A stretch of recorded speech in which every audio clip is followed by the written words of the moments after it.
नमस्कार.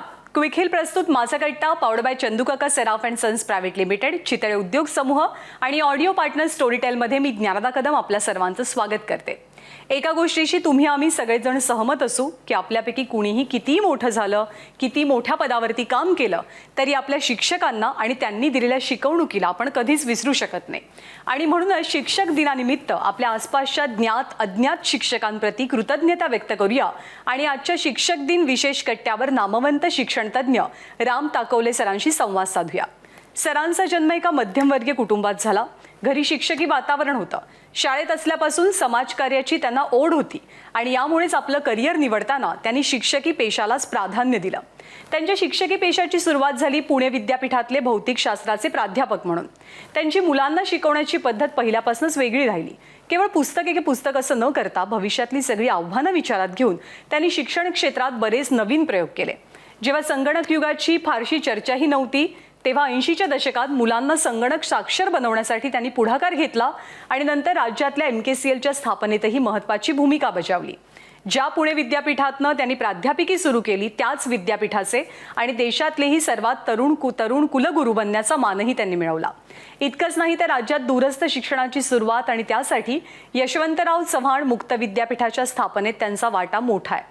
त्यामुळे शिक्षण क्षेत्र आणि विद्यार्थ्यांच्या सर्वांगीण विकासासाठी समर्पित भावनेनं काम करणाऱ्या ताकवले सरांशी आज शिक्षक दिनाच्या निमित्तानं आपण गप्पा मारूया, संवाद साधूया. सर नमस्कार, आपलं मनापासून स्वागत आहे. नमस्कार सर. या कट्ट्यावरच्या गप्पांची सुरुवात करताना पहिला प्रश्न मला खरं तर हाच विचारायचा होता की तुम्ही असे अपवादात्मक खरं तर शिक्षण तज्ज्ञ असाल की ज्यांनी एक नाही, दोन नाही, 3 विद्यापीठांचं कुलगुरूपद भूषवलं. पण प्रश्न असा की आपण शिक्षण क्षेत्रामध्ये जावं हा तुम्ही ठरवून घेतलेला निर्णय होता की बऱ्याच जणांच्या बाबतीमध्ये बाकी काही नाही तर म्हणून शिक्षक अशी जी स्थिती होती तशी होती? खरं तर तसं नाही आहे. मी एका शिक्षकाचा मुलगा आहे, हे खरं आहे. पण माझे वडील शेतकरी कुटुंबातले पहिले शिक्षक आहेत. आमच्या पिढीत अगोदर कोणालाच शिक्षणाचा गंधही नव्हता. त्यामुळे शेतकऱ्याचा मुलगा शिक्षक झाला हे माझ्या वडिलांच्या बाबतीत झालं. आणि मग वडिलांना एक शिक्षणाचं महत्त्व कळाल्यामुळे त्यांनी आम्हाला सतत पुढं शिका म्हणून सांगितलं. कितीही अडचणी असोत, कशाही अडचणी असोत, परंतु मुलांनी शिकलं पाहिजे. आणि मलाही प्रत्येक वेळेला त्यांनी सांगितलं होतं की तू जर नापास झालास तर गावाकडं जावं लागेल, आपली शेती सांभाळावी लागेल, गुरं आहेत, आजोबा आजी आहेत, त्यांचा सांभाळ करावा लागेल.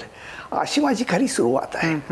खरं क्रेडिट याचं मी वडिलांना देतो की त्यांनी शिक्षणाला खूप महत्त्व दिलं आणि शिक्षणापुढे त्यांनी सगळ्या इतर गोष्टी गौण ठरवल्या. तर अशा प्रकारे मी सुरुवात केली. शहरात आल्यानंतर मग नुमवी, नंतर फर्ग्युसन कॉलेज. तुम्ही नुमवीमध्ये वयाच्या कोणत्या टप्प्यावर आलात? तुमचं त्याच्या आधीचं शिक्षण कुठं झालं आणि ते शिक्षण सोपं होतं का ते बरंच त्याच्यातही खडतर मार्ग किंवा खडतर प्रवास होता तो? त्याच्या अगोदरचं शिक्षण माझं खेडेगावात झालेलं आहे, हरगुडे नावाच्या गावामध्ये पुरंदर तालुक्यात. तिथं मी प्राथमिक शिक्षण घेतलं 4थीपर्यंतचं. त्याच्यानंतर शेजारी गाव आहे 2 मैलावर, ते परिंचे गाव आहे. त्या गावामध्ये मी 5वी 6वी 7वी हे शिकलो. आणि त्यावेळेला 7वी म्हणजे व्हर्नाक्युलर फायनलची परीक्षा असे, मग ती परीक्षा मी तिथून पास झालो. माझ्या वडिलांचं निवड एक चांगले शिक्षक म्हणून एक मूलोद्योग शिक्षणासाठी म्हणून झाली. आणि मूलोद्योगाचं पुणे जिल्ह्यामध्ये काम करण्यासाठी म्हणून त्यांना पुणे जिल्ह्यावर नेमण्यात आलं. त्यामुळे आम्ही सगळे पुण्यात आलो आणि पुण्यात आलो म्हणून शिकलो. आणि मग तिच्या नुमवीत प्रवेश मिळाला. नुमवीमध्ये मला सासवडून आलो त्यावेळेला काही विषय चांगले यायचे, काही विषयाकडे दुर्लक्ष झालं होतं. आणि दुर्लक्ष झालेल्या विषयामध्ये एक सायन्स, मॅथमॅटिक्स आणि इंग्लिश हे 3 विषय होते. तिथं लाल रेगा होत्या, म्हणजे मी काठावर पास झालो होतो. त्याला माझे पर्यवेक्षक होते, त्यांनी मला सांगितलं की तू 3 विषयात काठावर पास झाला आहेस, तुझ्यासारख्या मुलाला आम्ही कधीच प्रवेश दिला नसता. तू वशिल्याने शाळेत येतोयस. माझे वडील अधिकारी होते. पुणे जिल्ह्याचे, त्यामुळे मला प्रवेश मिळाला. ते बोलणं मला खरोखर टोचणारच होतं. पण ठीक आहे, वडिलांनी सांगितलं नापास होता होता वाचलायत, आता शिकायचं. आणि खरोखरच मी शिकायला लागलो. जे विषय नव्हते येत ते करायला लागलो. आणि मग नुमवीमधून जवळजवळ 300-400 लोक असतात. त्या लोकांमध्ये 11वीमध्ये मॅट्रिकमध्ये मला 65% मार्क मिळाले. पहिला जो आला होता तो आमच्याच शाळेमधला होता, त्याला 81-82% मार्क होते. त्यामुळे मला लक्षात आलं की अरे, आपण अभ्यास केल्यानंतर यश चांगलं मिळवू शकतो. आणि त्यावेळेला मला माझा शोध लागला की मी चांगला विद्यार्थी होऊ शकतो. विज्ञान, गणित या विषयामध्ये मी चांगलं प्रावीण्य मिळवू शकतो. ही माझी सुरुवात आहे. मॅट्रिक झाल्यानंतर पुढे शिक्षणासाठी इकडून स्कॉलरशिप मिळव, तिकडून मदत मिळव, अशा तऱ्हेने करत आम्ही पहिली 2 वर्ष व्यवस्थित गेली. पुढची आणखीन 2 वर्ष व्यवस्थितही गेली आणि BSc झालो. त्यानंतर म्हटलं की आता वडिलांच्याकडे पैसे मागायचे नाहीत, आपण काम करायचं. आणि तिथं मला प्रोफेसर प्रधान मास्तर, गप्र प्रधान यांनी मदत केली. त्यांनी मला एका क्लासमध्ये तिथं काम करण्याची एक संधी दिली. त्या क्लासवाले, हुपरीकर क्लासवाले, त्यांची अनेक गणितं मला सोडून द्यावा लागायची, सायन्समधली, मॅथमॅटिक्समधली. तर ती गणितं सोडवून देणं आणि त्यांनी सांगितलेल्या 2 ट्युशन्स करणं, ही कामगिरी मी करत होतो. त्यामुळे एक झालं की मला कमवायला येता आलं. आणि BSc ऑनर्स माझा फिजिक्समध्ये झाला. त्याच्यानंतर MScच्या वेळेला मी डेमॉन्स्ट्रेटर होतो. काम करता करता शिकलो. आणि मला एक लक्षात आलं, काम करता करता शिकलो म्हणजे माणूस कमी परफॉर्मन्स करतो असं नाही आहे. उलट मी ज्या शिक्षणाच्या क्षेत्रामध्येच काम केलं त्यामुळे माझा परफॉर्मन्स ऑनर्सला आणि MScला फार चांगला झाला. आणि अशा प्रकारे मी पुढं झालो. आणि फर्ग्युसन कॉलेजमध्ये प्रोफेसर ढवळे होते, त्यांनी मला लगेच सांगितलं की इथं जागा रिकामी आहे, तू ये इथं आणि शिक्षक हो. अशा प्रकारे माझा पण सर तुम्हाला संशोधनाच्या क्षेत्रामध्ये काही आणखीन पुढं करावं किंवा संशोधक म्हणून आपण काम करावं, शिक्षकी पेशापेक्षा वेगळं असं वाटलं होतं किंवा वाटलं नसेल तर का नाही वाटलं? तुम्ही शिक्षकी पेशाच का निवडलात? एका अर्थानं मी वडिलांचा पेशा पुढं चालवायचं या दृष्टीनेच शिक्षकाकडे पाहिलं. आणि हळूहळू मला त्याच्यामध्ये खूप आनंद मिळायला लागला. शिकण्यातला आनंद, शिकवण्यातला आनंद, ह्या दोन्ही गोष्टी मला मिळायला लागल्या. त्यामुळे मला तो आवडला. आता तुम्ही म्हटलं संशोधनाला जायचं, संशोधनाला MSc नंतर जावं लागतं. आता MSc नंतर जायचं म्हटल्यानंतर संशोधनाला अनेक वर्ष लागले असते. पण तुम्ही पुणे विद्यापीठाच्या विभागामध्ये ज्यावेळेला लेक्चरर म्हणून लागलो त्यावेळेला मला प्रकर्षानं जाणीव झाली की जसा मी शिक्षक आहे तसं मला संशोधक होणंही अत्यंत आवश्यक आहे. आणि मग तिथंच संशोधनाला मी सुरुवात केली. सिनियर टीचर्सच्या हाताखाली मी डॉक्टर मांड्यांच्या बरोबर एक कोशवा स्पेक्ट्रोस्कोप तयार केला एक्सरेचा. आणि मग त्याच्यावर आम्ही एक छोटासा लेखही लिहिला. तर ही माझी सुरुवात होती. परंतु त्यावेळेला रिसर्चच्या संधी फार कमी होत्या. म्हणून बहुतेक आमच्या वर्गातली मुलं ही परदेशात जात असत. तेव्हा मी ठरवलं की आपणही परदेशात जावं आणि तिथनं रिसर्च पदवी घेऊन माघारी यावं. आणि म्हणून मी मॉस्कोला गेलो. मॉस्कोला का गेलो तर एका अर्थानं तो ॲक्सिडेंटच होता. माझ्या आयुष्यात अनेक ॲक्सिडेंट घडले, त्याच्यापैकी तो आहे. तर अमेरिकेत जायचं म्हटल्यानंतर एप्रिलमध्ये अर्ज करावे लागतात. आणि मी एप्रिल गेल्यानंतर सुरुवात केली. त्याच वेळेला गव्हर्नमेंट ऑफ इंडियाच्या मॉस्कोला जाण्यासाठी स्कॉलरशिप्स होत्या, त्याची जाहिरात आली. मी त्याला अर्ज केला, इंटरव्ह्यूला गेलो. इंटरव्ह्यू चांगला झाला, परत आलो. म्हटलं ठीक आहे, आता आपण विसरून जाऊ आणि आपण अमेरिकेतच जाणार. पण त्याच वेळेला 1 महिन्यानंतर लगेच मला पत्र हातात मिळालं की तुमची निवड झालेली आहे रशियाला जाण्यासाठी. तुम्ही 30 मार्चपर्यंत 31 डिसेंबरपर्यंत तुम्ही ह्याच्यामध्ये मॉस्कोला पोहोचायचं आहे. हे मिळाल्यानंतर प्रश्न आला की आता काय करायचं आहे, ती घ्यायची का नंतर अमेरिकेत जायचं. तर ठरवलं की ठीक आहे, रशिया फार पुढारलेला देश आहे, स्पुटनिक त्यांनी वर पाठवलेलं आहे, त्यांच्या मोठमोठ्या युनिव्हर्सिटीज आहेत, तेव्हा आता आपण तिथंच जाऊ म्हणून मी तिकडं गेलो. आणि तिकडं गेल्यानंतर मग मला कोणता विषय करायचा, मला स्पेक्ट्रोस्कोपी करायची होती. परंतु तिथली इक्विपमेंट पाहताना मला एक लक्षात आलं की त्यांची इक्विपमेंट मला पुण्यात मिळणार नाही. मग मी रिसर्च पुढं कसं काय करणार हा प्रश्न आला. म्हणून ठरवलं की आपण थेरॉटिकल फिजिक्स घेऊ, पार्टिकल फिजिक्स घेऊ आणि मग ते शिकायला सुरुवात केली आणि त्याच्यानंतर मी पुढे गेलो. माझा प्रश्न असा होता सर तुम्हाला Please. की अनेक जणांना वेगवेगळ्या क्षेत्रामध्ये फटका बसतो, कुणाला व्यवसायात बसतो तर कुणाला शेतीमध्ये बसत असतो. एक सदर होतं, एका वर्तमानपत्रामध्ये एक सदर प्रसिद्ध व्हायचं. त्या सदरामध्ये तुम्ही PhD करत असतानाचा एक अनुभव तुम्ही सांगितला होता आणि तो सुद्धा मी आपल्या गावकऱ्यांनी सांगितला होता, माझ्या कानावरती तो पडला होता. तर तो PhD करतानाचा नेमका तुम्हाला एक शैक्षणिक धक्का बसला होता, तर त्याबद्दल तो नेमका किस्सा काय आहे तर तो ऐकायला सुद्धा आवडेल आम्हाला. बरं, त्याच्यामध्ये काय झालं की मी थेरॉटिकल फिजिक्स घेतलं होतं आणि त्याचे प्रॉब्लेम घेतले होते आणि त्याचं संशोधन करत होतो. ते जरा किचकट होतं संशोधन. जवळ अनेक महिने मी संशोधन केलं आणि त्याचा एक शेवटी फॉर्म्युला तयार केला. तो स्कॅटरिंगचा फॉर्म्युला होता आणि त्यामध्ये माझा फॉर्म्युला चांगला मोठा आला होता. त्यावेळी मी माझ्या गाईडकडे गेलो, त्याला सांगितलं की माझं हे काम झालं आहे का, चांगलं झालं आहे. त्यावेळी त्यांच्या शेजारी त्यांचे दुसरे एक सहकारी बसले होते, पण ते दुसऱ्या विद्यापीठात होते, पण ते त्याच विषयावर काम करत होते. ते म्हटले का हो तुम्ही अमक्याचा रिझल्ट पाहिला का. म्हटलं मग नाही. सरांनी मला प्रश्न दिला आणि मी त्याप्रमाणे काम करायला लागलो. जेवढं मला रिसर्चचे अगोदरचे संदर्भ होते ते पाहिले होते, पण माझ्यात तुम्ही सांगता तो पाहण्यात आलेला नाही आहे. जाऊन बघा म्हटले काय आहे ते पहा. मी गेलो आणि त्या लायब्ररीत गेलो, ते जर्नल शोधून काढलं आणि पाहायला लागलो आणि मला लक्षात आलं की मी जो प्रश्न सोडवला होता तोच प्रश्न त्यानंही सोडवला होता. मला एका अर्थानं धक्काच बसला आणि धक्का असा होता की माझं शिक्षण किंवा रिसर्च एवढं काम केलं वाया गेलं की काय. आणि त्या धक्क्याने मी काही 1-2 दिवस थोडासा गडबडलो होतो. मग सरांनाही विचारलं की काय असं कसं झालं आहे की अगोदरच हा प्रश्न कोणीतरी सोडवलेला आहे, मी ते सोडवला परंतु त्याच्यामध्ये मग कुठंतरी कमी पडलो आहे असं दिसतं आहे, कारण फार उशिरा घेतला प्रश्न आणि मला कळायला पाहिजे होतं हे. ते म्हटले तुम्ही काय काय केलं आहे. आणि त्यांनी सांगितलं की म्हटलं अहो तुम्ही म्हणे याच्यामध्ये फॉर्म फॅक्टर्स म्हणून हा नवीन भाग घातलेला आहे, जो त्याच्या रिझल्टमध्ये नाही.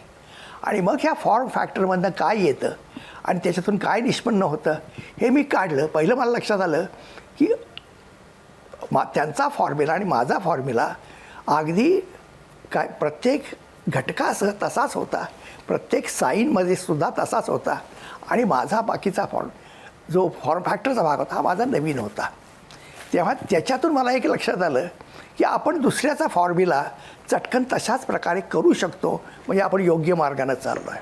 दुसरं काहीतरी नवीन काढलं आहे, मग आता त्या दृष्टीनं जर आपण निराळा पाहायला लागलो तर कदाचित आपल्याला निराळा ॲडिशनल फॉर्म्युला आला आणि त्याच्यावर माझा पुढं पेपर झाला. पण पहिला धक्का बसला तर बसलाच. सर तुम्ही म्हणजे 40 गाठायच्या आत तुम्ही पुणे विद्यापीठाचे कुलगुरू झालात. इतक्या लहान वयामध्ये कुलगुरू होणं हे तुम्हाला आता मागं वळून बघताना त्याच्याबद्दल काय वाटतं. तुम्हाला म्हणजे वयानं खूप जास्त असलेली लोक त्यावेळेला विद्यापीठामध्ये असतील तर ते हँडल करणं तरुण एखाद्या इतक्या कुलगुरूसाठी कसं होतं, म्हणजे खूप चॅलेंजिंग होतं का इतक्या तरुण वयामध्ये ही संधी मिळाल्यामुळं त्याचा खूप फायदा झाला. फायदा असं नाही मी म्हणणार, परंतु चॅलेंज मात्र मोठं होतं. त्याचं असं झालं की आम्ही त्यावेळेला MR भिडे आमचे हेड ऑफ द डिपार्टमेंट यांच्यासाठी धडपड करत होतो. त्यांनी व्हाईस चान्सलर व्हावं म्हणून आमची धडपड चालली होती.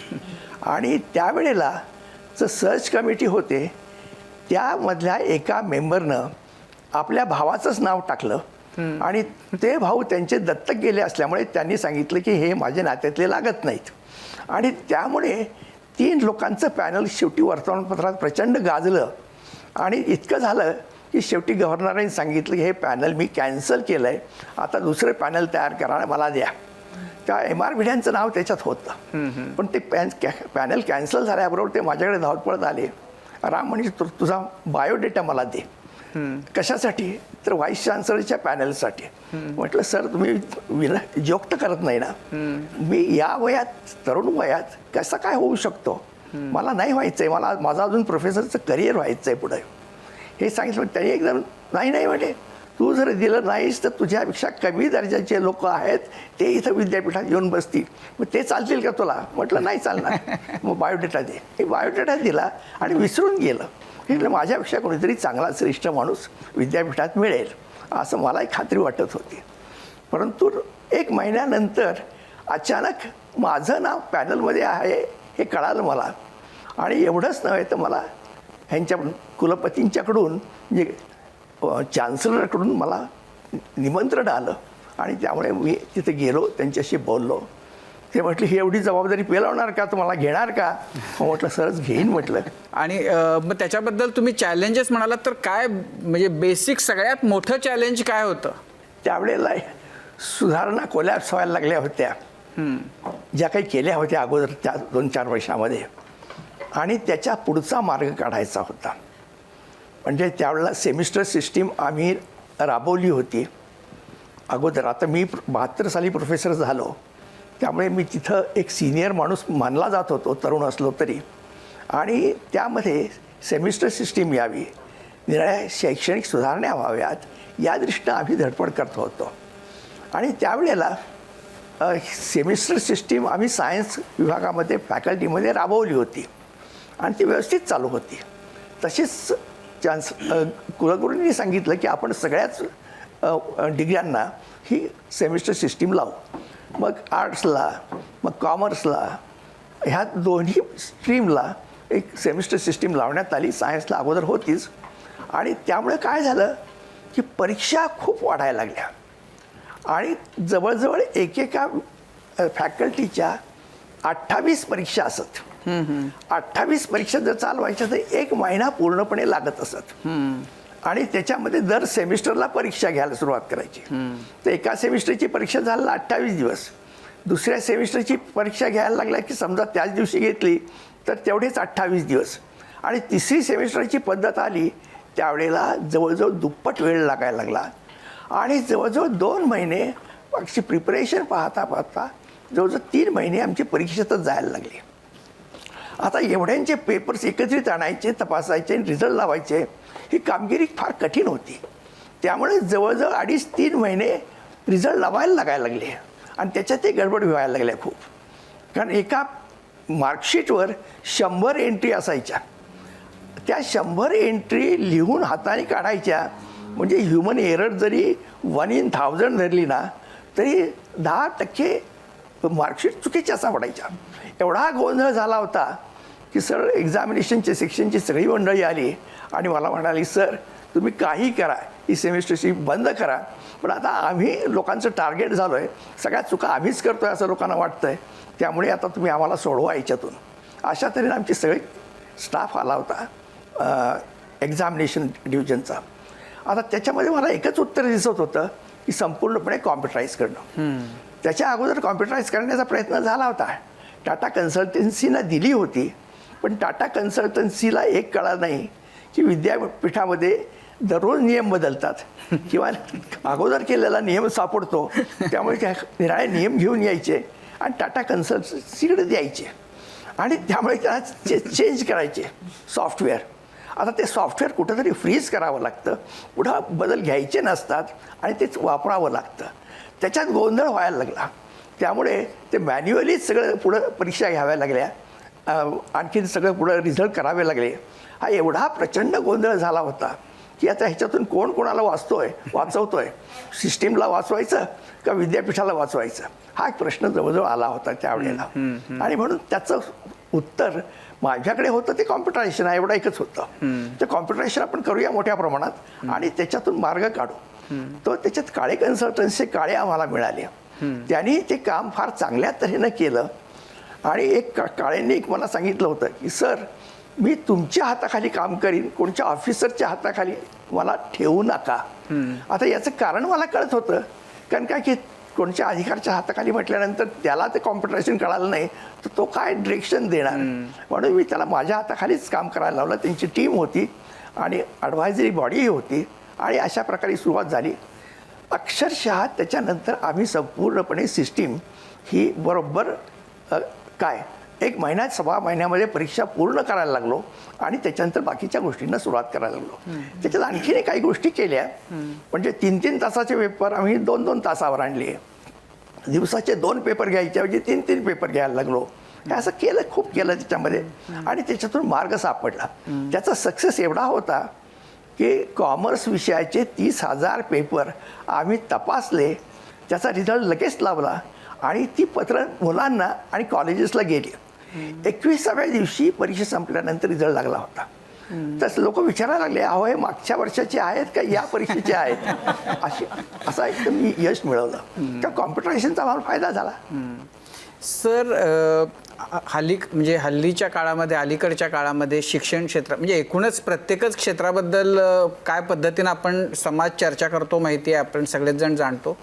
पण खास करून शिक्षण क्षेत्राबद्दल जेव्हा बोललं जातं तेव्हा सगळ्या व्यवस्थेचा बट्ट्याबोळ आहे आणि एकूणच सतत नाराजीची आणि टीकेची अशी एक बोलणं सुरू असतं शिक्षण क्षेत्राबद्दल. आत्ताच्या आपल्या शिक्षण व्यवस्थेबद्दल तुमचं काय मत आहे, काय तुम्हाला काय वाटतं? आपला प्रश्न अत्यंत महत्त्वाचा आहे. कारण प्रश्न कुठं पडतोय, ज्यावेळेस समाजामध्ये परिवर्तन होत असतं मोठ्या प्रकारे, नवनवीन तंत्रज्ञान येत असतं आणि त्या तंत्रज्ञानाचा वापर समाज करत असतो, त्यावेळेला शिक्षण व्यवस्था ही जुनी असून चालत नाही, ती काळाप्रमाणे बदलावी लागते. आणि हे काळाप्रमाणे बदल करण्याचं एक धाडस किंवा मार्ग हा लोकांना माहीत नव्हता. त्यामुळे ते जुन्या पद्धतीत राहिले आणि मग मुलांना नोकऱ्या मिळत नाहीत. त्यांचं पुढं काय करायचं ग्रॅज्युएट झाल्यांचं? ग्रॅज्युएट म्हणतात की डिग्री नको, आम्हाला नोकरी द्या. हे सगळे प्रश्न त्यावेळेला आले होते. पण याच्यामधला सगळ्यात जो काय म्हणते कमतरता होती ती की आमचं शिक्षण हे जीवनाशी निगडीत नव्हतं. आम्ही फक्त ते माहिती सांगायचो आणि माहितीची परीक्षा घ्यायचो आणि आजही तेच आहे जवळजवळ मुख्यपणे. पण ते आता 2020चं जे नवे शैक्षणिक धोरण आलेलं आहे त्यामध्ये ते कदाचित बदलेल. तिथं निराळ्या प्रकारची एक मॉडेल्स आपल्याला तयार करावी लागतील असा तो प्रश्न येईल. तेव्हा आता जो प्रश्न आहे तुम्ही म्हणताय ते बरोबरच आहे. परंतु ही नवीन शिक्षण पद्धती जी विकासाशी जोडली जाईल, निर्मितीशी जोडली जाईल आणि व्यक्तीचं आणि समाजाचं परिवर्तन करण्याच्यामध्ये ती सहाय्यभूत ठरेल अशी शिक्षण पद्धती आता आपल्याला आवश्यक आहे आणि ती मिळणे अत्यंत गरजेचं झालेलं आहे. तेव्हा तुम्ही म्हणता ते आहे भाग आणि जुनी शिक्षण पद्धती जितका काळ अधिक राहील तितकं हे मुलांना त्रासदायक होणार आहे, त्यांना नोकऱ्या मिळणार नाहीत. दाखवले सर, यशवंत मुक्त विद्यापीठाचंही काम तुम्ही पाहिलं कुलगुरू म्हणून. तर आता कोरोनामुळे खरं परिस्थिती अशी आली आहे की सगळेच विद्यापीठांमध्ये म्हणजे दूरस्थ शिक्षणासारखी परिस्थिती आली आहे. तुम्हाला असं वाटतं की आता आपण हळूहळू ऑनलाईन शिक्षण किंवा डिस्टंट एज्युकेशनकडे जास्त वळायला पाहिजे? आपण म्हणताय ते बरोबर आहे, परंतु त्यामध्ये कालाप्रमाणे युगाप्रमाणे आपल्याला बदलावं लागणार हे नक्कीच आहे आणि याच्यामध्ये तंत्रज्ञानाचा फार मोठा वाटा आहे. आता आपण डिजिटल युगात आहोत आणि डिजिटल युगामध्ये हे जे बदल घडत आहेत ते अगोदर बदल घडले त्याच्यापेक्षा 5 पट अधिक होत आहेत. म्हणजे याचा अर्थ असा की 20 वर्षाचा जर डिजिटल युगाचा एक भाग घेतला तर त्याच्यापेक्षा 5 पट म्हणजे 100 वर्षाचं बदल जे मागच्या 19व्या किंवा 20व्या शतकात झाले तेवढे बदल आता 20 वर्षात होत आहेत. 20 वर्ष म्हणजे एका माणसाच्या आयुष्याचा महत्त्वाचा भाग असं आपण धरलं तर हा बदल फार मोठ्या तऱ्हेनं व्हायला लागला आहे. मी यशवंतराव चव्हाण विद्यापीठाच्या एका पदवीदान समारंभामध्ये म्हटलं होतं त्याप्रमाणे एकलव्य हळूहळू तयार करावे लागतील. एकलव्यानं जसं त्याला ज्ञान जे होतं किंवा अनेकांच्याकडून ज्ञान मिळवलं, शेवटी तो द्रोणाचार्यांना प्रश्न विचारायला लागला. पण त्यांचे द्रोणाचार्य कुठे होते? मातीचा पुतळा होता शेजारीची आणि ते त्यांना प्रश्न विचारायचे आणि आपणच हा उत्तर शोधायचा. प्रश्न विचारणं, आपणच उत्तर शोधणं याच्यातून श्रेष्ठ धनुर्धर झाला. अर्जुनापेक्षाही तो श्रेष्ठ झाला आणि याचं कारण असं की त्याला ज्ञान हे त्याच्या उपयोगासाठी पाहिजे होतं आणि उत्कृष्ट दर्जाचं ते पाहिजे होतं. आणि त्यावेळेला कुत्री आली, ते प्रसंग तुम्हाला सगळ्यांनाच माहिती असेल. ते कुत्री आली आणि ती भुंकायला लागली. त्यावर त्याने प्रत्येक कुत्र्याच्या पाठीवर एक एक बाण मांडला आणि त्यांची तोंड बंद करून टाकली. ती गेली माघारी. त्याला कुत्र्यांना मारलं नाही. मारलं का नाही आहे? ते त्याचं काम करतायत, संरक्षण देण्याचं किंवा काहीतरी मालकाचं काम करतायत. ते गेल्यानंतर अर्जुनाला लक्षात आलं की अशा प्रकारचा धनुर्धर हा निराळाच आहे. आणि त्याने जेव्हा सांगितलं की मी द्रोणाचार्यांच्याकडून शिकलो आणि त्यांचा द्रोणाचार्यांचा पुतळा आहे, त्याच्याकडे पाहून त्यांना प्रश्न विचारून आपणच उत्तरं शोधून शिकलो, त्यामुळे त्याचा एक आश्चर्य. एका अर्थानं हा डिस्टन्स एज्युकेशनचाच भाग आहे ना. आता हाच डिस्टन्स एज्युकेशनचा भाग, दूरस्थ शिक्षणाची पद्धत ही आता प्रत्येकालाच वापरावी लागणार आहे. एका दृष्टीनं नवीन शैक्षणिक धोरण 2020 याच्यामध्ये ह्या सगळे तत्त्व आणलेली आहेत. अपेक्षा तीच केली की असं आपण पुढं गेलं पाहिजे. तेव्हा हे होतं आहे, हे चांगलंच होतं आहे. फक्त एवढंच आहे की मागच्या सिस्टीम्स ह्या टिकणार नाही आहेत, त्या बदलाव्याच लागतील. आणि दुसरी गोष्ट, 70% जॉब पूर्वी आपण जे करत होतो ते तंत्रज्ञान बदलल्यामुळे 70% लोकांचे जॉब जाणार आहेत. आणि नवीन जॉब येणार आहेत का? तर नवीन जॉब भरपूर आहेत, परंतु ते सगळे नवीन तंत्रज्ञानामध्ये असणार आहेत.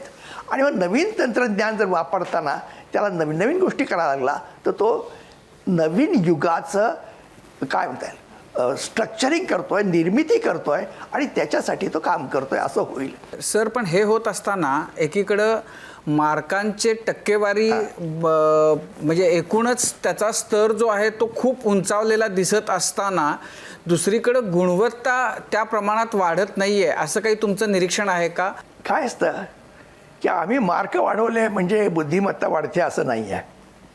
ज्याला पूर्वी 80-85 मार्क मिळायचे आणि तो बोर्डात पहिला यायचा, त्याचेच मार्क 100 झाले म्हणून काही पहिला येणाऱ्याची बुद्धिमत्ता तशी त्या प्रमाणात वाढलेली असते असं काहीही नाही आहे. एवढंच आहे की आमची परीक्षा पद्धतीचं तंत्र बदललं आणि हे तंत्रज्ञान काही विद्यार्थ्यांना चटकन जमायला लागलं आणि म्हणून त्याच्यासाठी लातूरचा पॅटर्न यायला लागला. आणि तुम्ही 100पैकी 99 मार्क मिळाले पाहिजे, 100 मार्क मिळाले पाहिजे, हे सुरू झालं. याचा हा काय झाला की तंत्रज्ञान करण्याचा भाग आहे. हा तंत्रज्ञान करण्याचा भाग असल्यामुळे हा पुढं काय मार्क आणि विद्वत्ता ह्या दोन्हीचा मेळच बसत नाही आहे. हा खरा भाग आहे त्याच्यातला.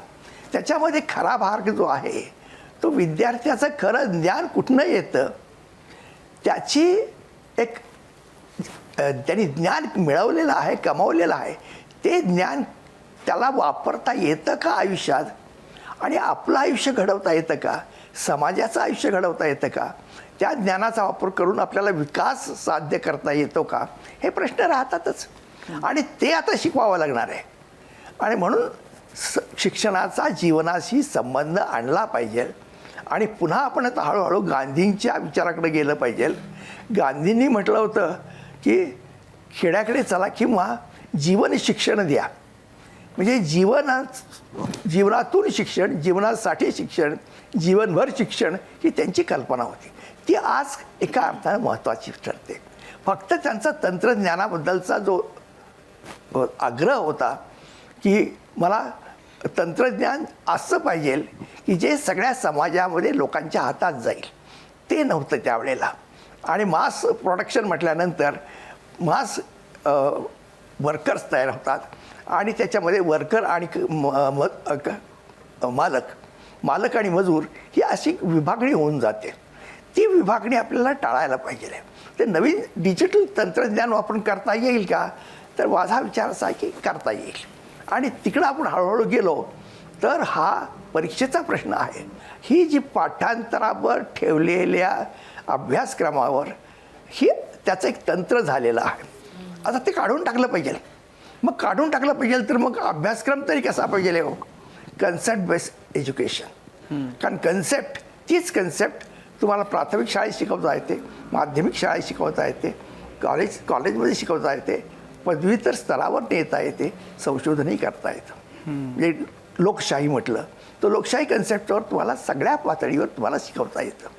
आणि मग त्याच्यामध्ये लोकशाही आमची चांगली आहे का, समाजोपयोगी आहे का, का सत्तेचं एक साधन झालेलं आहे, कशा प्रकारे झालेलं आहे, हे प्रश्न तुम्हाला विचारता येतात आणि संशोधनही करता येतं. म्हणून सांगायचा मुद्दा असा की आता आमूलाग्र परिवर्तन घडवून आणणं शिक्षण पद्धती हे आवश्यक आहे. हे केलं नाही तर विद्यार्थी जागतिकीकरणामध्ये आपल्या मार्गाने जातील, ते आमच्याकडे येणार नाही. ही पद्धत शक्यता आहे ना.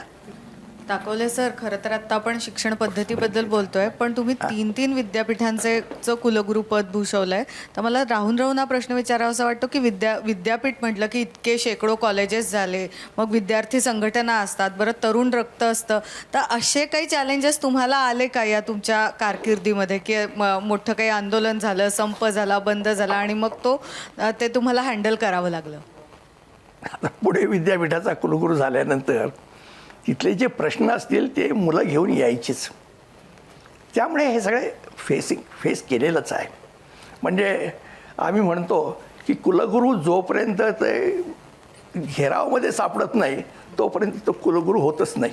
ही त्याला अनुभव घ्यावाच लागतो. तर हे मी घेतलेलं आहे, सगळं काही केलेलं आहे. मुलांच्या पुढेही गेलेलो आहे, त्यांना माझे विचारही मांडलेले आहेत आणि मला याच्यापुढे काही करता येणार नाही हे खंबीरपणे सांगितलेलं आहे. आणि माझा एक लक्षात आलं की याच्यामध्ये साधारणपणे बाहेरचे जे गोंधळ घालणारे येतात त्यांच्यामुळे जास्त गोंधळ होतो.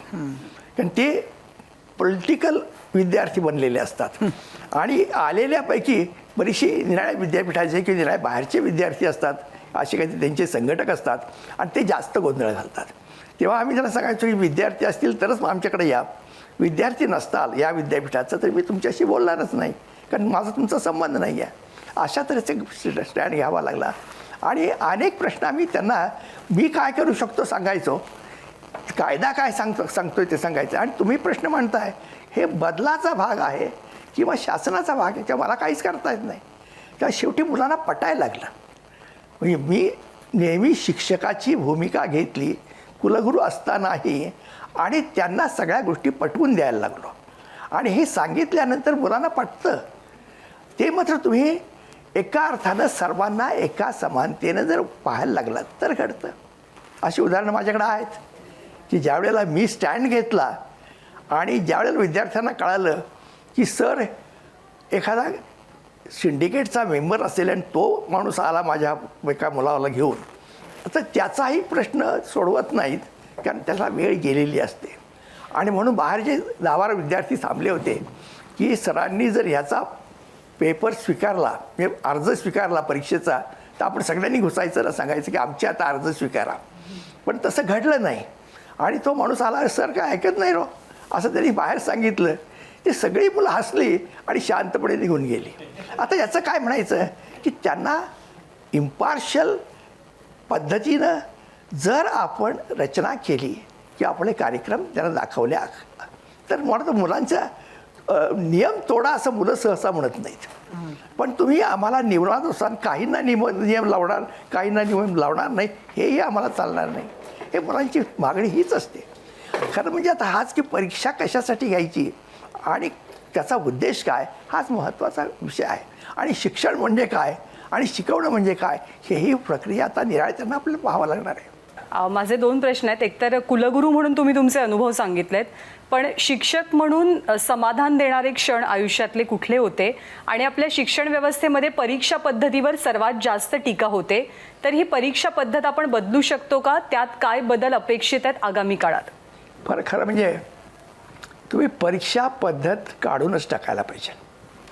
आता तुम्ही म्हणणार मग इतक्या लोकांचं शिक्षण कसं द्यायचं, तर त्याच्यात आमचा पुढे एक मार्ग आहे की जो आम्ही EBED करताना वापरला होता. त्यांना आम्ही ज्ञान त्यांना पुस्तकात असायचं की आम्ही नोट्स दिलेल्या असायच्या किंवा त्यांना माहिती होतं कुठं कुठं आहे ते, किंवा बाहेरून शोधून घ्यायचे ते. आणि आम्ही त्यांना एक प्रश्न द्यायचो आणि तो प्रश्न कोणता असता की अमकं ज्ञान मिळवा आणि त्याचा वापर करून तुम्ही आपल्या मुलांना कसं शिकवताल. हा BEDचे विद्यार्थी होते, तेव्हा टीचर होणार होते, म्हणून त्यांना हा प्रश्न दिला. त्या मुलांनी एकत्रित येऊन सुनामी म्हणजे काय आणि ती कशी येते, काय येते, याचा प्रश्न घेतला आणि 8 लोकांनी एकत्रित येऊन 2-2 लोकांनी त्याचे निराळे भाग एकत्रित केले आणि ते सोडवला. ज्यावेळेला आम्हाला त्यांनी सांगितलं की ते आम्ही गटानं हा केलेला आहे, दाखवतो तुम्हाला, त्यावेळेला खरोखर मला आश्चर्य वाटलं की आम्ही जी अपेक्षा केली होती त्यांची उंची गाठण्याची त्याच्यापेक्षा अनेक पटीनं उंची या विद्यार्थ्यांनी गटारी गाठली होती. म्हणजे तुम्ही मुलांच्या कर्तृत्वाला, विचारसरणीला आणि त्यांच्या हे शोधण्याला जर आपण मोठा वाव दिला तर मुलं खूप पुढं जाऊ शकतात. आणि अशी विद्यार्थी आपण तयार करणं हे मला वाटतं अत्यंत महत्त्वाचं आहे. आणि तेच आमचं BEd म्हणा किंवा अशा त्याच्यामध्ये आम्हाला सापडलं. म्हणजे कौतुक आम्हाला हे वाटलं की पद्धती त्यांना सांगितली तर ती पद्धती आत्मसात करून ते वाटेल त्या मोठ्या स्तरावर जाऊ शकतात. ही मी सांगते हेच माहिती कर आणि त्याचं 100% उत्तर असं असं असतं तेवढंच दे, याला काहीच अर्थच नाही आहे. आणि त्यावेळेला मग तो जो करून दाखवतो त्याने करून दाखवलं आहे किती चांगलं आहे हे परीक्षक पाहू शकतात. मग त्याची परीक्षा त्यांनी केलेल्या कार्यातूनच दिसली पाहिजे. आणि त्याने केलेलं कार्य हे कोणाचं कॉपी नाही ना, कुणाचा करून कॉपी करून आणलं नाही किंवा थातूर मातूर केलं आणखी तुम्हाला दाखवलं किंवा कुणीतरी त्याच्यासाठी केलं आणि तेव्हा आणून दाखवलं, हे नाही आहे. तुम्हाला शोधता येतं कारण त्यालाच पुढं बसवायचं ना आणि सांगायचं तो हे करून दाखव. आणि ज्यावेळेला प्रत्यक्ष करायला येतं त्याने केलं असेल तर तो करेल, नसेल केलं तर इकडे तिकडे बघायला लागेल. तेव्हा शिक्षक पद्धती अशी जर झाली ना ती फार चांगली होईल. एका अर्थानं एकलव्यांची शिक्षण पद्धती आता आली पाहिजे. सर, सध्या टोकियो ऑलिम्पिक झालं, टोकियो पॅरालिम्पिक सुरू आहे आणि भारताच्या सुदैवानं खेळाच्या क्षेत्रातला भारताचा परफॉर्मन्स वाढताना आपल्याला दिसतोय. पण ही सगळी मुलं मुली ही संघर्ष करून वरती आलेली असतात, गरीब घरातली असतात. तर यांच्या शिक्षणाच्या दृष्टीनं काही नवीन सुविधा आपल्याकडे निर्माण होऊ शकते का? कारण तुम्हीच कमवा आणि शिका अशी एक पद्धती सुरू केलीत आणि त्यातून अनेक कुशल व्यावसायिक पुढे आले. तर या मुलांसाठी, कारण स्पोर्ट्स इज अ सायन्स असं म्हटलं जातं आणि खास करून तुमचा जो विषय आहे फिजिक्स, त्याच्यामध्येच स्पोर्ट्स सगळं दडलेलं आहे. आणि जसं तुम्ही एका परदेशी भाषेमध्ये पारंगत आहात तशा भाषांचं आकलन या मुलांना होईल जेणेकरून त्यांना परदेशात त्याचं प्रगत प्रशिक्षण घेता येईल. असं काही करता येऊ शकतं का? नाही, तुमचा प्रश्न फार महत्त्वाचा आहे. पण तो काय झालं की तंत्रज्ञान खूप बदललं आहे आणि त्याचा वापर करता येईल. पूर्वी आम्हाला गेल्यानंतर तिथं सगळं भाषा तिथली शिकायला लागायची आणि ती भाषा शिकल्यानंतर त्या भाषेत शिकायचं, त्या भाषेत उत्तरं द्यायची आणि मग तिथली पदवी मिळवून घ्यायची. आता काय झालं आहे की तुम्ही जर ट्रान्सलेटर लावला कानाला तर तुम्ही एका भाषेत बोलताय ते त्याला त्याच्या भाषेत ऐकू येतं आहे. तो ज्या भाषेत बोलतो ती मला माझ्या भाषेत समजतं.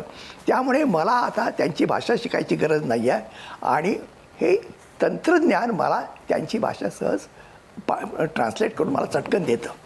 आता हा एक प्रश्न झाला. आपण तंत्रज्ञानाने कुठं आता मग मी काय करायचं तर मला खरोखर माझ्या जीवनाचा मार्ग शोधायचा आहे.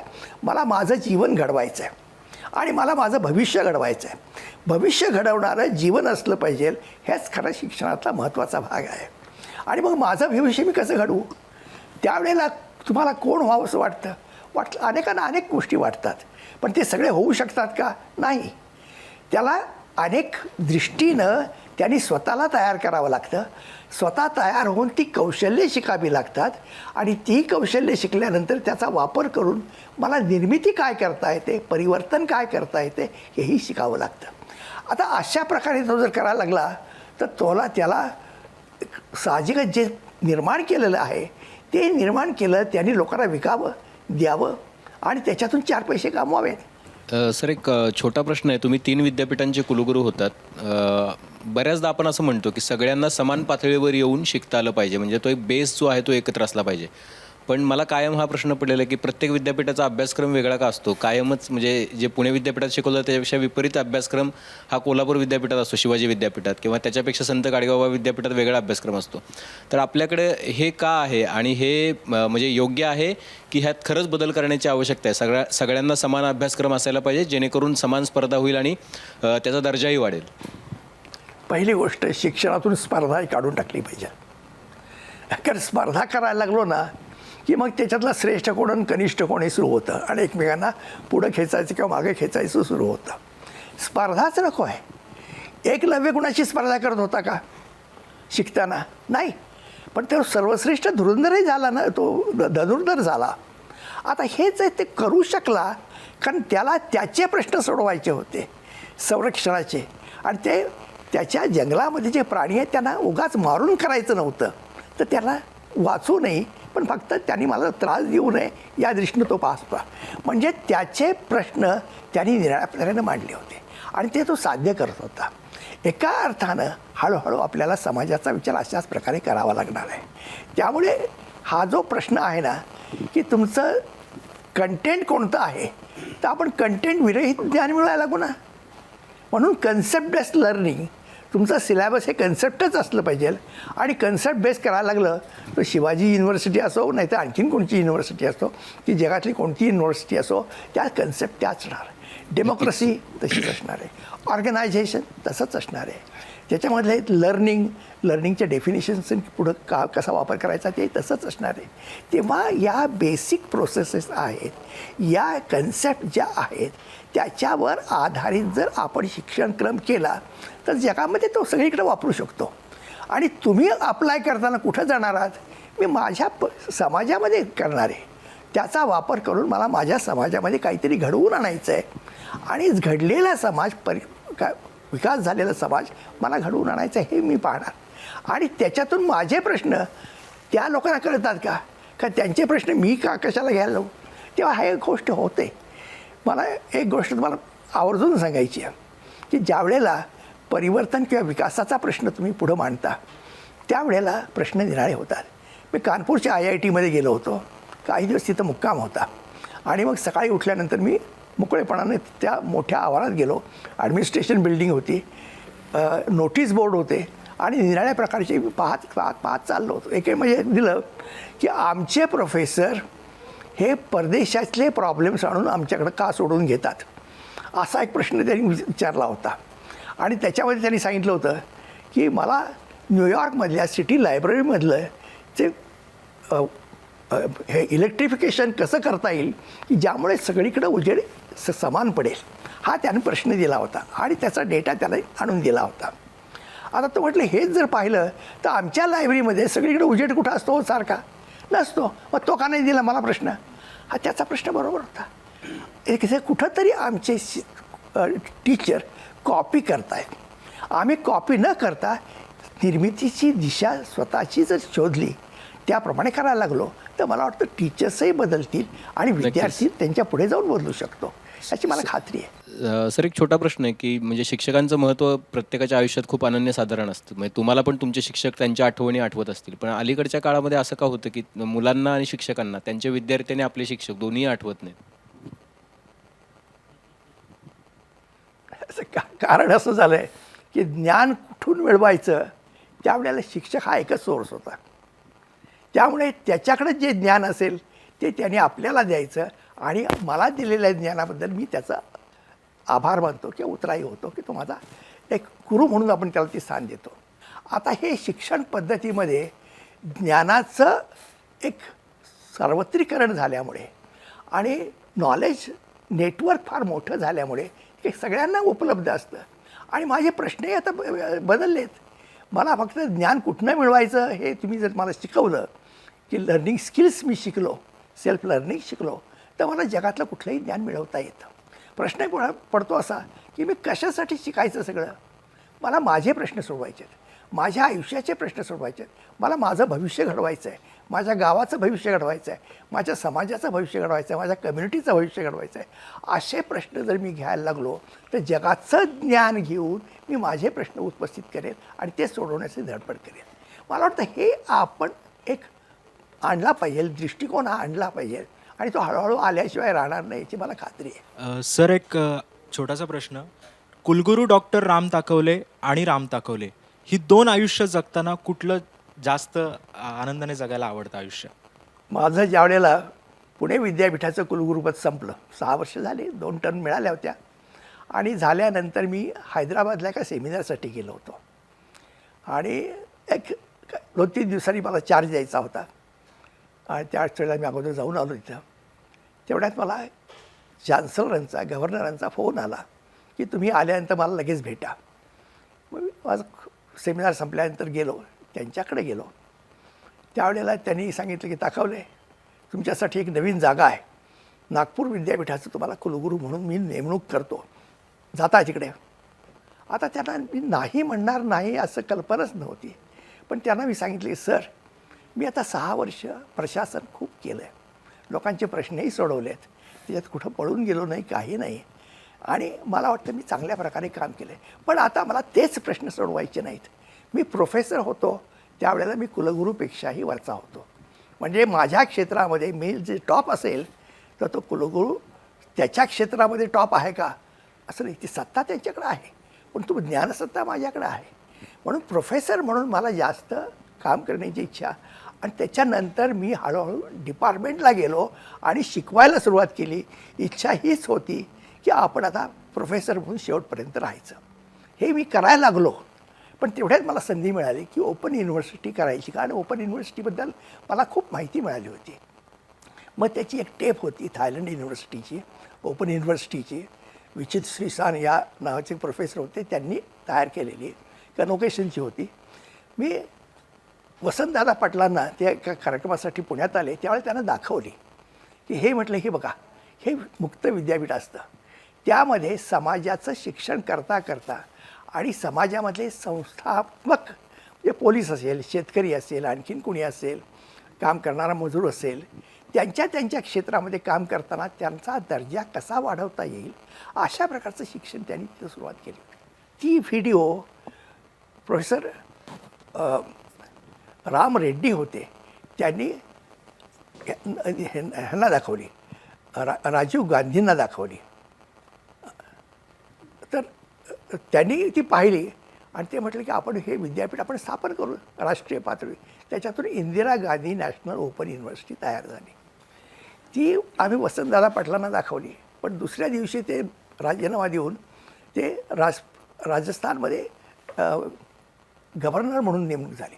त्यांनी एज्युकेशन मिनिस्टरला बोलवलं आणि सांगितलं आपल्यातनं एक मुक्त विद्यापीठ स्थापन करायची. ती कोटाला मुक्त विद्यापीठ स्थापन झालं आणि आम्ही केलं. त्याच्यामुळे इथं एक 3रं विद्यापीठ झालं. एका व्हिडिओमुळे ते ज्ञान सगळ्यांना कळालं, लोकांना कल्पना आली की हे ज्ञान समाजासाठी आमच्याकडून चांगलं होईल आणि 3 विद्यापीठं त्याच्यात तयार झाली.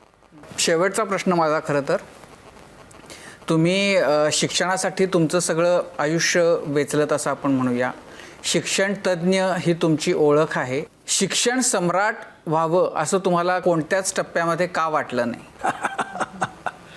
नाही, खरं म्हणजे त्याचं मला आकर्षण कधीच वाटलं नाही. आणि याचं कारण असं होतं, शिक्षण सम्राट म्हणजे हे कुठंतरी मी ताकद वापरता आणि शिक्षणाची ताकद वापरून सत्ता तुम्ही अक्वायर करता. आणि कोणत्याही गोष्टीची सत्ता करणं हे शिक्षणात नाही आहे. तुम्ही शिक्षण हे सत्ता नाही आहे, विकासाचा मार्ग आहे, स्वतःच्या प्रगतीचा मार्ग आहे, आधुनिकतेचा मार्ग आहे. त्याच्यातून सत्ता येत नाही. सत्ता आली तर तुम्ही विकास चांगला केला तर तो विकासाचं मॉडेल लोकांनी वापरून सत्ता घेऊ शकतात. परिवर्तनाची भाषा वापरून परिवर्तनाचं कार्य करून समाज बदलता येतो, जो शासकांनाही करता येणार नाही.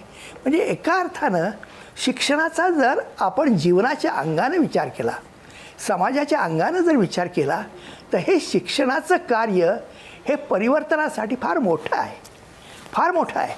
आणि ते राजकारण्यांना करता येणार नाही, ज्यांच्याकडे अर्थकारण आहेत त्यांनाही करता येणार नाही. आणि राज्यसत्ता आणि अर्थसत्ता ह्या जर याच्यापेक्षा कमी पडायला लागल्या तर ज्ञानसत्ता ही श्रेष्ठ होऊ शकते, हा माझा विश्वास आहे. आज नाही तर उद्या होणार आहे बघा. आणि मग त्यावेळेला ते तुमची काय म्हणता येईल मूल्यव्यवस्था कोणती आहे हे विचार करतील. आणि डिजिटल युगामध्ये आर्टिफिशियल इंटेलिजन्सवर जो समाज येतो आहे त्यामध्ये मूल्यव्यवस्था ही सगळ्यात महत्त्वाचा भाग आहे. आणि ती मूल्यव्यवस्था जर चांगली असेल, ती भ्रष्ट नसेल, त्याच्यातून मार्गातून पैसा मिळवणं नसेल, हा जर भाग असेल ना, ती सुसंस्कृत असेल, तर मला वाटतं एक समाजाचं एक निराळं स्वरूप आपल्याला तयार करता येईल. आणि माझा विश्वास तो आहे, आज नाही उद्या हा हे सगळं होणार आहे. सर, शिक्षण हे प्रचंड प्रभावी क्षेत्र आहे, प्रभावी अस्त्र आहे. किंबहुना येणाऱ्या आगामी अत्यंत महत्त्वाच्या पिढ्या, देशाचं भविष्य या शिक्षणामधूनच घडणार आहे. त्याच्याप्रती आपली अशी समर्पित भावना असणं, विविध प्रयोगांबद्दल आपण कायम जागरूक असणं हे खरोखरच कौतुकास्पद आहे. आपण आज कट्ट्यावरती आलात, मनमोकळा संवाद साधलात. आगामी काळामध्ये शिक्षणासाठी आपण काय करायला हवं याबद्दल आपण खूप चांगलं मार्गदर्शन केलं आहे. त्याबद्दल आपले मनापासून आभार सर. धन्यवाद. आपले सर्वांचे आभार. आणि यानंतर क्विक हिल प्रस्तुत Majha Katta powered by Chandukaka Saraf and sons private limited, Chitale उद्योग समूह आणि ऑडिओ पार्टनर स्टोरी टेलमध्ये वेळ झाली इथेच थांबण्याची. ताज्या बातम्यांसाठी पाहत रहा ABP माझा.